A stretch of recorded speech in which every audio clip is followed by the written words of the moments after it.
네, 글로벌 이슈 플러스 들어왔습니다. 오늘은 간밤에 발표된 상호관세와 관련해서 체크해 볼 만한 포인트들 없는지 얘기를 나눠보도록 하겠습니다. 권혁중 경제평론가 나오셨습니다. 안녕하십니까? 네, 안녕하십니까? 네, 반갑습니다. 네. 자, 간밤에 드디어 상호관세라는 개념이 발표가 됐습니다. 사실 국내 투자자분들에게 그렇게 뭐 친숙한 개념은 아니에요. 네, 그렇습니다. 예, 요즘 다시 뭔가 새로운 관세가 등장했나 싶으신 분들도 있을 것 같고요. 제가 알기로는 일기 때도 잠깐 나왔던 내용인 것 같은데 다시 이제 약간 돌아온 느낌이더라고요. 간밤에 발표된 내용들의 혹시 특징적인 부분들이 뭐가 있었을까요? 일단 뭐 특징을 몇 가지 좀 뽑아드리겠습니다. 첫 번째는 이제 상호 관세가 이제 현실화됐다라는 거 다시 한번 좀 말씀을 드리겠고요.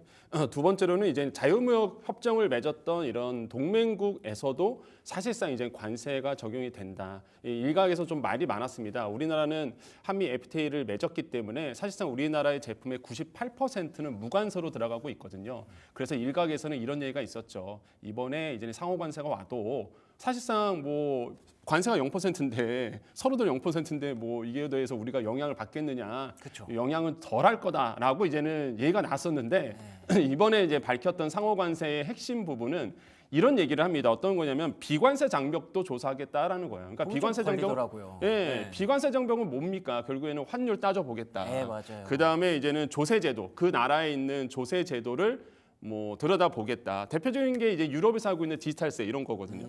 이런 것도 보겠다. 그 다음에 뭐 환경 규제를 어떻게 하고 있는지. 그래서 미국 기업이 이런 환경 규제 때문에 더 많은 세금을 내고 있거나 아니면 관세가 아니라 다른 부가적으로 나오고 있는 세금에 대해서도 들여다보겠다는 거거든요. 그렇게 된다 그러면 단순히 이제는 FTA 맺었다고 해서 안심할 수가 없는 거죠. 그래서 이번에 나왔던 상호 관세의 핵심적인 내용은 우리나라도 벗어날 수 없게 됐다라는 게 이제 거의 이제 확실화됐어요. 이런 것도 이제 오늘 시장에 영향을 미칠 것 같고 세 번째로는 이제는 국가별로 다르다. 요것도 이제는 미국에서 밝혔습니다. 그다음 네 번째로 4월 1일까지 연구를 진행하고 4월 1일부터 진행하겠다고 밝혔기 때문에 이제는 우리나라 입장에서 보면은 한 달 보름 정도의 이제 시간이 좀 가지고 있다. 이렇게 좀 생각해 볼 수 있죠. 그래서 지금 보면은 많은 분들이 그런 생각하실 거예요. 근데 미국에서 그러면은 왜 상호관세 카드를 계속적으로 꺼내 들으냐?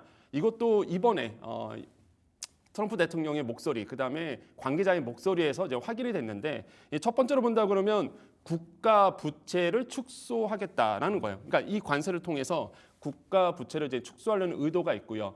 두 번째로는 감세 공약을 했습니다. 법인세, 소득세 이제는 트럼프 대통령이 했는데 그 재원 마련이 필요하거든요. 그러니까 이번에 관세를 통해서 마련하겠다. 세 번째로는 미국 회사에 투자하고 있는 외국계 기업들에 대한 이 제조업을 더 많이 발달시키겠다. 한마디로 미국 제조업을 키우겠다라는 게 이번 상호관세 얘기 나왔을 때의 관계자 목소리에서 같이 나왔거든요. 그렇기 때문에 확실히 의도를 이제 파악을 했다라는 거고 그렇게 된다 그러면 뭐 미국 입장에서는 굉장히 좋겠죠, 사실. 그렇죠. 나쁠 게 없죠. 왜냐하면 지금 또 얘기가 나오고 있는 게 트럼프 대통령이 어떤 얘기를 했냐면 이런 얘기를 합니다. 우리가 지금까지 조사를 해보니까 지난해 상품 무역 적자가 지금 1조 달러를 넘었다. 이런 얘기를 하거든요. 그 얘기를 콕 하면서 이제 다양한 사례들을 얘기했죠. 그래서 제가 봤을 때는 아까 말씀드린 것처럼 우리나라도 벗어날 수 없다라는 게 이제는 확실하다. 이렇게 좀 말씀드립니다. 알겠습니다. 말씀해 주신 대로 미국 입장에서는 뭐 나쁠 게 없기 때문에 증시에 뭐 전혀 악재가 되지 못했습니다. 근데 우리 입장에서는 뭐 4월 1일까지 시간을 좀 벌었다고 하지만 그 시간 번 과정에서 뭐 우리 컨트롤 타워가 제대로 만들어지고 작동할지도 사실 잘 의문이기도 하고요. 저는 또 궁금한 게 그 비관세 장벽에 대해서 이게 되게 제 기준에서 해석했을 때는 미국이 되게 자의적으로 해석할 수 있겠다라는 생각이 좀 들더라고요. 충분히 가능하죠. 그렇죠. 예. 이거는 너네가 잘못하고 있는 거야라고 트집 잡으면 그냥 관세 때리겠다. 약간 이런 느낌으로 받아들여지더라고요. 맞아요. 그 이번에 이제는 비관세 장벽에 대해서 어떻게 우리가 해석이 되냐면 네 가지를 보셔야 됩니다. 이게 비관세 장벽이 나왔을 때 아까 말씀드렸던 특유한 조세 제도라는 부분이 있어요. 이거를 본다 그러면 뭐 아까 말씀드렸죠. 디지털세인데 캐나다, 프랑스 같은 경우에는 이제는 미국계 기업, 구글이라든지 메타 쪽에다가 5억 달러를 매년 징수를 하고 있습니다. 이 항목으로 인해서. 그러니까 미국 입장에서 보면 굉장히 불리한 거죠. 불편하죠, 되게. 그래서 이거를 똑같이 가자. 이거를 가지고 아마 지렛대 삼을 거예요. 협상의 교두보로 삼을 것이고, 그다음에 환경 규제도 이번에 콕 집어서 얘기했거든요. 이거는 우리나라보다는 이제 EU 쪽에 아마 집중할 거로 보고 있고, 환율 얘기했습니다. 이미 아시겠지만 우리나라 같은 경우는 환율 관찰 대상국으로 재지정이 됐잖아요. 그러네요. 그러다 보니까 이거 딱 우리가 걸리거든요. 그다음에 대미무역 흑자로 본다 그러면 벗어날 수가 없죠. 우리가 네. 최근에 그 미국의 제 발표에 의하면 우리나라가 9번째 무역 흑자국입니다. 미국 상대로 해서. 뭐 일본, 그러니까 중국이 1위고요, 당연히. 예. 그다음에 EU고. 그러다 보니까 대미 흑자가 큰 나라예요. 그러다 보니까 또 벗어날 수가 없는 거고, 네 번째로는 역외 세금에 대해서도 좀 보겠다. 역외 세금이 뭡니까? 우리나라 사람이 미국 투자했을 때 거기에 대해서 또 세금을 걷는 거거든요. 과도한 세금을 걷는다 그러면 당연히 얘네 입장에서는, 미국 입장에서는 이거에 대해서 또 트집을 갖고 들어갈 수가 있는 부분이에요. 그래서 요 네 가지를 아마 미국에서 이제 볼 겁니다. 그렇게 된다 그러면 여기에서 우리가 계속 환율이라든지 역외 세금이라든지 아니면은 뭐 조세 제도라든지 이런 거 가지고 자의적으로 해석을 해서 네. 이거에 대해서 우리한테 압박을 줄 가능성이 굉장히 커졌다라는 거죠. 그래서 저는 과거까지 우리가 뭐 관세 얘기가 막 나오고 그랬을 때 주식시장 그렇게 영향받지 않았거든요. 예. 의외로 괜찮았어요. 그런데 지금 상호 관세가 나오고 나부터 이걸 어떻게 해석하냐에 따라 다르겠지만 저는 분명히 우리나라의 특정 섹터들에 대한 그렇겠죠. 영향은 분명히 있을 거다 이렇게 생각을 해봅니다. 알겠습니다. 이게 또 자의적으로 해석할 수 있다는 게 어떻게 보면 되게 불리하게 느껴지기도 하지만 반대로 생각하면 우리한테 뭐 로비하고 조금 이렇게 좋게 보여주면 요거는 빼줄 수도 있어라는 느낌도 들기 때문에 이게 진짜 이제는 품목적으로 계속 좀 더 파고들어야 되는 그런 상황이 된 것 같습니다. 어떻게 보면 조금 더 어려워졌을 수도 있는데 그거 뭐 시장이 판단을 해주겠죠. 오늘장 분위기 한번 보시면 좋을 것 같고요. 관세가 이게 너무 복잡해지니까 지금 상호 관세라는 개념이 나온 건데 네. 원래 우리가 예상했던 게 뭐 보편 관세도 있었고 그리고 최근에 알루미늄 철강에 개별적인 관세도 들어갔고 뭐 자동차 따로 관세 부과한다 막 이런다고 얘기를 하니까 네. 이거 좀 정리해 주시면 좋을 것 같아요. 또 이제 상호 관세는 트럼프식 상호 관세는 이번에 이제는 어젯밤에 이제 확실하게 이제는 나왔고요. 네. 상호 관세라는 건 결국에는 똑같이 가자라는 거죠. 한마디로 뭐 예를 들어 본다면 이런 겁니다. 뭐 인도 같은 얘기를 조금 이제 또 트럼프 대통령이 얘기를 했는데 네. 미국에서 얘기했는데, 그러니까 인도 같은 경우는 농산물을 봤을 때요. 인도에서 미국으로 갈 때 관세가 5%입니다. 그런데 미국에서 인도로 들어가는 이제 농산물에 대해서 관세가 무려 39%나 붙어요. 이거는 뭐 불리하네요. 그렇죠. 똑같이 가자 이거예요. 그럼 네. 우리가 5% 관세하면 니네도 5% 해라. 이게 상호 관세입니다. 오토바이는요. 뭐 인도에서 이제 미국으로 갈 때 관세가 2.4%인데 미국에서 인도로 갈 때는 100%입니다. 미국 입장에서 당연히 열받죠. 그렇죠. 이게 상호 관세예요. 그러면은 똑같이 가자. 2.4% 받으면 니네도 2.4% 해. 예. 라는 게 상호 관세입니다. 이게 이제는 상호 관세고 보편 관세는요. 금방 앵커님 말씀하신 것처럼 모든 품목에 대해서 10% 그냥 무조건 책정하겠다라는 거예요. 근데 이번에 나온 철강과 알루미늄 같은 경우에는 추가 관세입니다. 보편 관세 들어가고 거기에 25%의 추가 관세가 붙는다는 거죠. 그러니까 이제 철강과 알루미늄 업체가 이제 난리가 난 거고. 근데 이제는 철강과 알루미늄 우리가 과거 사례를 좀 본다 그러면 일기 때였어요. 그때 2018년도에 네네. 우리나라의 이제 철강 25%, 그랬었죠. 그다음에 알루미늄의 10%. 예. 이게 관세를 부채겠다 했을 때 우리 그때 쿼터제로 풀어냈거든요. 맞아요. 15년도와 17년도에 평균치의 70%, 263만 톤 정도의 쿼터제로 묶었습니다. 거기까지는 비관세, 그 넘어가면 관세 이거였단 말이에요. 그러니까 이번에도 과연 어떻게 될지는 몰라요. 이렇게 뭐 25%의 뭐 철강과 알루미늄에 대해서 관세를 책정했는데 네. 이거에 대해서 과연 우리가 이제 어떻게 풀어나갈지는 이제 앞으로 우리나라에 좀 앵커님 말씀하신 것처럼 달려 있는 거예요. 그래서 우리가 어느 정도 협상 능력을 보여주느냐에 따라서 분명히 좀 달라질 수 있다라고 저는 생각을 하고 이번에 분명히 이 쿼터제에서 얘기를 또 할 겁니다. 이미 얘기를 했잖아요. 이 쿼터제에 대해서도 분명히 손을 볼 거라고 좀 보고 있기 때문에 아마 우리나라의 관세 부분에서 철강과 알루미늄은 벗어날 수 없을 거다 이렇게 보고 있습니다. 근데 제일 재밌는 사실이 이제 어제 이제 외신에서 하나 나왔는데 네. 미국에서 지금 철강 가격이 급등하고 있다고 합니다. 아, 미국 업체들도 철강 잘 만들어내거든요. 예. 네, 우리나라가 철강의 5위 수출국이에요. 미국 입장에서 본다면 아마도 5번째로 많은 수입을 하고 있습니다. 우리나라에서. 근데 미국도 장에 만들어냅니다. 철강 같은 경우가. 그런데 미리 선제적으로 미국 철강 업체가 관세를 감안해서 한마디로 어차피 올라갈 거니까 네. 지금 가격을 높였다라는 얘기가 나오고 있습니다. 그래서 우리나라의 현대제철이 예를 들어서 관세를 25% 적용하고 네. 들어가도 가격 경쟁력이 생긴다, 자신감이 거예요? 있다 이런 얘기가 이미 나오고 있어요. 그러니까 지금부터 지금 이제 물가가 급등하고 있는 거예요, 미국이.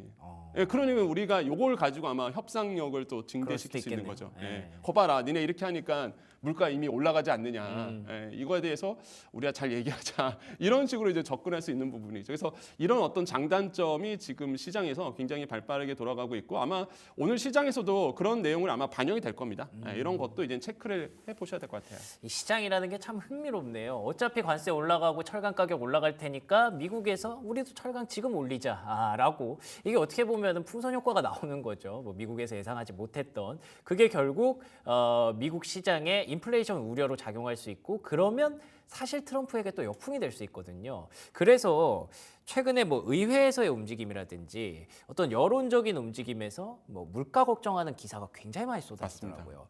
이런 거는 혹시 트럼프 대통령의 정책에 어떤 영향을 줄까요? 그러니까 트럼프 대통령이 지금 왜 자꾸 관세 얘기를 하느냐라고 본다 그러면 실제적으로 이제 관세를 부과할 것이냐에 대한 부분을 본다 그러면 아까도 말씀드렸잖아요. 미국 입장에서 본다면 3월 12일, 그러니까 중국에게는 3월 12일에 유예 기간을 뒀고 이제 지금 나오는 보편, 그러니까 상호 관세 같은 경우는 4월 1일까지 유예 기간을 그렇죠. 뒀단 말이에요. 네. 그 뜻은 뭐냐? 그 안에 교두보를 삼아서 이 관세라는 교두보를 삼아서 본인들에게 유리한 협상을 이끌어가려는 제도거든요. 그런 것 그러니까 같아요. 사실상 이제는 본인도 압니다. 비즈니스맨이에요. 네. 관세 책정하면 인플레이션 다가올 거고 지금 보시면 연준에서 이번에 FOMC 회의가 열린다 그러면 과연 이거에 대해서 이제 금리 동결 분위기가 점점 더 높아지고 있잖아요. 금리 인하를 해야 되는데 맞아요. 동결한단 말이에요.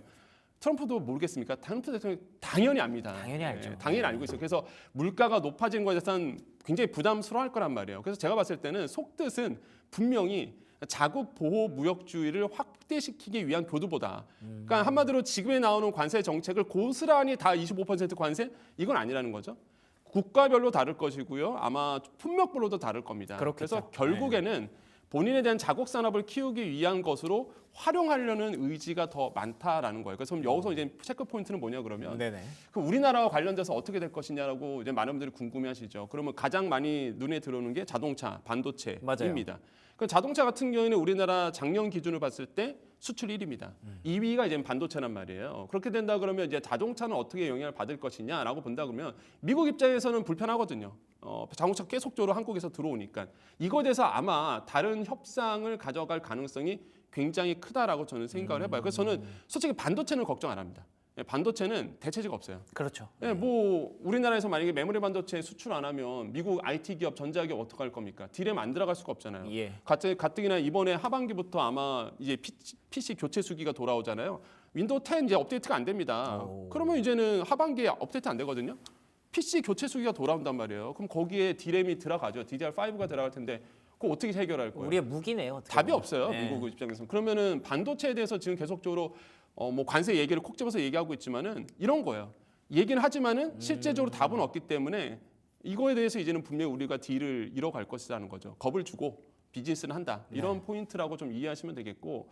그래서 저는 자동차에 대해서는 조금 걱정을 하고 있지만 반도체에 대해서는 별 저는 걱정을 하지 않고 있다. 이렇게 좀 생각을 해봅니다. 알겠습니다. 자동차도 뭐 유예 얘기가 나오면서 어제장에서 반등하기는 했습니다만 여전히 그 트럼프가 얘기했던 품목 중에 하나거든요. 그래서 반도체도 물론 그 안에 들어가 있었는데 크게 걱정하지 않으신다고 얘기를 했고 자동차는 계속 언제 또 트럼프가 얘기할지 모르니까 조금은 불확실성에 노출돼 있다라고 봐야 될 것 같습니다. 근데 그 아까 네. 말씀한 것처럼 단순히 자동차에 대한 관세가 걱정스러운 게 아니라 저는 이제 철강과 알루미늄에 대한 걱정이에요. 왜 그러냐면 우리나라가 미국에 있는 현대자동차가 어디서 철을 갖고 오냐면 우리나라에서 수입을 해갖고 사실 현지에서 만들거든요. 현대제철이 만들어서 네. 갖다 써야 되죠. 맞아요. 근데 만약에 우리나라가 만약에 수출하는 물량에 대해서 25% 철강에 대해서 관세, 특히 알루미늄, 철강은 현지에서 대체가 된다 하지만 알루미늄은 현지에서 대체가 안 되거든요. 미국 시장에서. 그러면 만약에 거기에서 25%의 관세가 붙어서 들어간다 그러면 제가 봤을 때는 원가 경쟁력이 사실 잃어갈 수 있는 거예요. 현대자동차 입장에서는. 그렇죠. 네. 그래서 제가 말씀드린 거예요. 이게 단순히 뭐 자동차에 대해서 미국에서 우리나라 자동차에 대해서 관세 붙네 안 붙네 이게 문제가 아니라 그냥 다양한 이런 뭐 자동차에 들어가는 부분에 전장도 들어갈 것이고 그다음에 뭐 철강, 알루미늄 다 들어가는데 그렇죠. 이거에 대해서 이제 관세가 높아진다 그러면 이제 원가가 높아지게 되고 원가가 높아진다 그럼 당연히 소비자가가 높아지면서 다른 경쟁 업체들과의 어떤 원가 경쟁에서 잃어버릴 수 있기 때문에 저는 이걸 걱정하는 거거든요. 그래서 저는 이런 부분에 대해서 자동차가 뭐 이번 관세에서 좀 벗어날 수 있다 이런 일각의 시각은 제 기준으로 봤을 때는 맞지 않다. 단순히 자동차만 볼 것이 아니라 다른 품목에 대한 관세도 같이 봐야 되는 왜 종합 작품이기 때문에 자동차는 예. 그런 관점에서 좀 바라볼 필요가 있지 않나 이렇게 생각을 해봅니다. 알겠습니다. 뭐 근데 뭐 트럼프의 의중을 어떻게 돌릴 수도 없고 우리가 파악할 수도 없기 때문에 자동차 업종 입장에서는 계속 대안을 생각하고 있겠죠. 그래서 그런지 최근에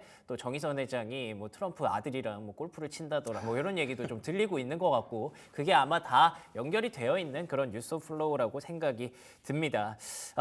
근데 이런 상황들이 결국에는 미국이 중국을 치기 위해서라는 얘기도 있잖아요. 네. 이런 거 다 다른 것들은 다 격가지고 목표는 중국이다라는 네. 얘기도 좀 있는데 그에 대해서는 어떻게 생각하십니까? 충분히 공감합니다. 네. 저는 결국에는 사실상 이런 관세라든지 아니면은 여러 가지의 이런 어떤 장벽을 세우는 게 워낙 그 중국의 기술력이 굉장히 높아지고 있고요. 이번에 딥시크 이슈도 굉장히 충격적이었단 말이에요. 그렇죠. 이게 우리가 뭐 우리는 입장에선 충격 그러지만 미국 입장의 현재 목소리를 들어보면 엄청난 충격이라고 이제 얘기한단 말이에요. AI가 이제 미국이 1인 줄 알았는데 그쵸. 알고 보니까 중국이 너무 잘 만들고 특히 이제는 미국 부대통령이 연설을 하면서까지 그 얘기를 했단 말이에요. 중국에 대해서 AI에 대해서 규제를 해야 된다라는 얘기. 한마디로 모든 산업에서 지금 중국이 치솟다 보니까 이거를 규제하기 위해서 이제 관세라는 어떤 지렛대를 활용하는 것이고. 그래서 이번에 이제는 중국에 대해 콕 집어서 얘기하는 게 이제 철강과 알루미늄, 그다음에 10%의 보복 관세.